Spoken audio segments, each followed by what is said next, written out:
લગભગ તો બધી સમાજનો સભ્ય હોવા છતાં મને ક્યાંયથી બી ઉમેદવારી દેવામાં આવી નથી. તો એમ ઈચ્છું કે બીજી વાર મને ક્યાંકથી ઊભો રાખજો, અથવા જેમ હમણાં ઊભો છું એમ ઊભો રાખજો, અને પડી ન જાવ એનું ધ્યાન રાખજો. ટ્રસ્ટી બનવું જરૂરી છે જ નહીં, આપણે સારા કામ કરવાના છે. બીજું, હું લક્ષ્મીનારાયણ સમાજનો 51મો કારોબારી સભ્ય છું, તો પણ તમારી સમક્ષ અહીંયા આગળ ઊભો છું. હું રેરોડ સમાજનો બી કારોબારી સભ્ય છું, અને રેરોડ સમાજ તરફથી મને ઉમેદવારી બી દેવામાં આવી છે કે તું ઊભો રહે કરીને 5000 બગાડ્યા, અને હું ઊભો તો 16 તારીખ સુધી, અને કદાચ રાજીનામું દેવાનું આવે તો મેં કીધું હતું કે તમે પતાવી લેજો એમ કરીને. અને અમારા પ્રમુખ કે જે બી હોય કંઈક મગજમાં શું થયું એને, બાકી તો નરસિંહભાઈએ એમ કીધું કે રેરોડ સમાજ એટલે જૂનામાં જૂનો સમાજ, કદાચ 60 વર્ષ જૂનો હશે.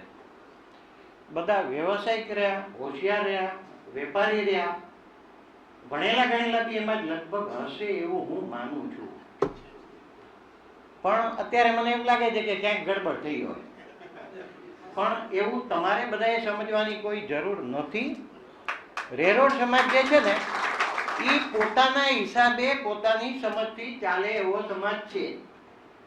કોઈના કહેવાથી કે આને વોટ આપો ને એને આપી દેશે એવું મને તો લાગતું નથી, જો હું અહીંયા ઊભો હતો.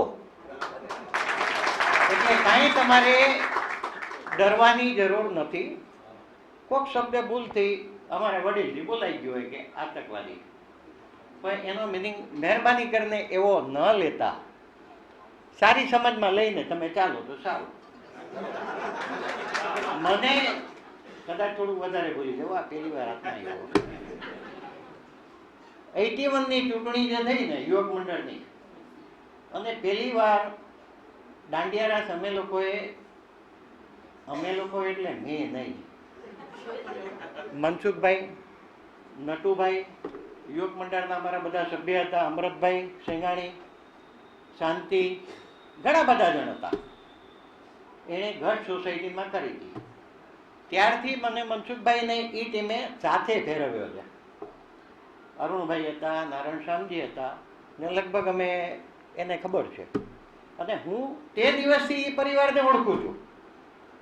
આજની તારીખમાં કોઈ બી પરિવાર એવો નહીં હોય કે એક ભાઈ કામ કરતા હોય ને તો બે ભાઈ તો એમ કે નકામો જાય છે.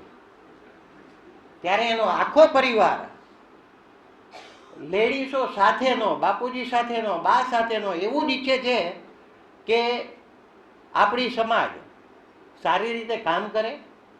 અને ઘણીવાર તો એમ પૂછે ને કે મનસુખભાઈ તમારું એડ્રેસ શું, તો એ કે પાટીદાર વાડી, ઘાટકો પર, LBS માર્ગ. અરે ભાઈ, ઘરનું એડ્રેસ પૂછીએ છીએ તો એ એના મોઢામાંથી એ એડ્રેસ નીકળે છે, કારણ કે એ એટલા બધા ઓતપ્રોત છે.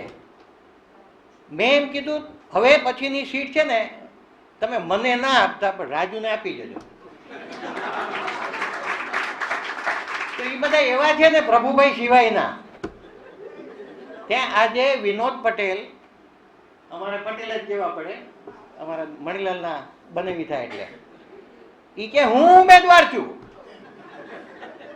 હવે આવા પરિવારને આપણે શું કરવું કે જે 35 વર્ષથી 50 વર્ષથી જ્યાર દિવાળી થઈ છે ત્યારથી પોતાના એડ્રેસ બી પાટીદાર વાડીને લખાવે છે. એટલે આપણે કોઈ ડરવાની જરૂર નથી. હીરાલાલભાઈને ખ્યાલ હશે કે હું વર્ષો પહેલા બી 81ની આજુબાજુ બી એને ત્યાં યુવક મંડળના કાગળ લઈને આપવા જતો હતો. વોટ્સએપ મને નથી આવડતું, આજે બી નથી આવડતું, બરાબર.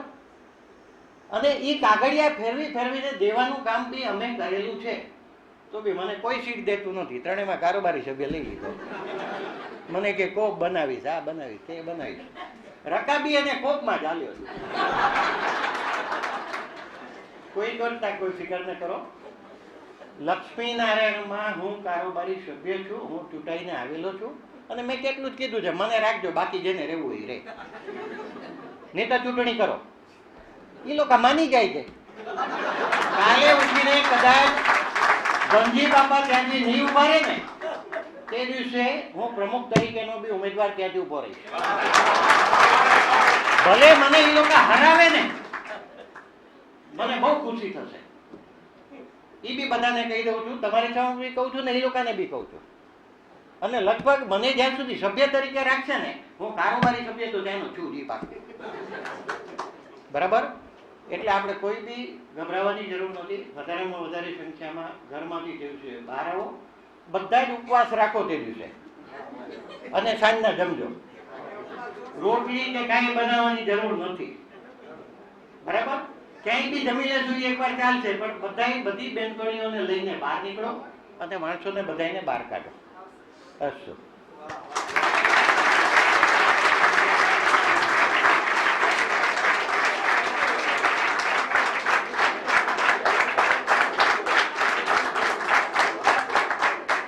હવે આના પ્રસ્તાવનામાં મને કાંઈ કહેવાની જરૂર નથી. તમારી તાળીઓએ જ બધું કહી દીધું છે કે અનિલભાઈના વિચારો જે સમાજો સાથે જોડાયેલા છે એ બધી સમાજોના આશીર્વાદ આપણી સાથે છે.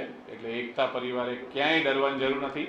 ફક્ત એક જ વાત યાદ રાખવાની છે કે એક ઘરના એક સદસ્યએ બીજા 5-5, 10-10 જણને લઈ અને વોટ આપવાનો છે. બસ એક કામ કરશું ને તો રિઝલ્ટ ઓટોમેટિક આપણા ફેવરમાં આવી જશે.